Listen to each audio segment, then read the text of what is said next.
தென்னிந்திய பகுதிகளில் மேல் நிலவும் வளிமண்டல கீழடுக்கு சுழற்சி காரணமாக தமிழ்நாடு, புதுச்சேரி மற்றும் காரைக்காலில் கடந்த சில தினங்களாக இடி மின்னலுடன் மழை பெய்து வருகிறது.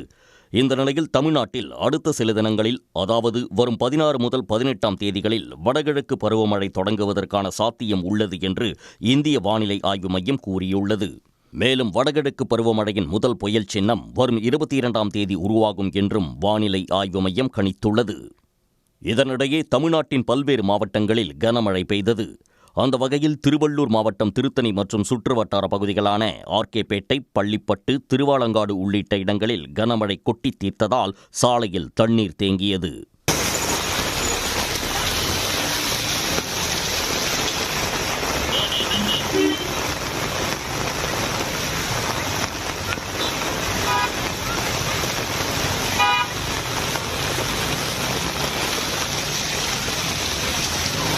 ஓசூரில் பகல் நேரங்களில் வெயில் சுட்டெரித்த நிலையில் இரவு 2 மணி நேரத்திற்கு மேலாக கனமழை பெய்தது. இதனால் பேருந்து நிலையம், ராயக்கோட்டை சாலை சர்க்கிள் உள்ளிட்ட இடங்கள் மழைநீர் தேங்கி குளம் போல் காட்சியளித்தன.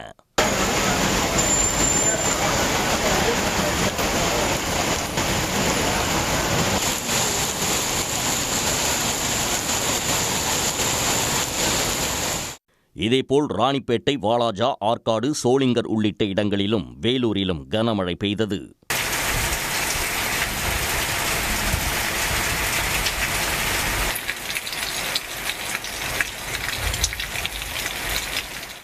திண்டுக்கல் மாவட்டம் நத்தம் மற்றும் சுற்றுவட்டார பகுதிகள், ஈரோடு மாவட்டத்தில் கோபி, குள்ளப்பாளையம், கரட்டூர், ஆந்தியூர், தாளவாடி உள்ளிட்ட இடங்களிலும் கனமழை கொட்டி தீர்த்தது.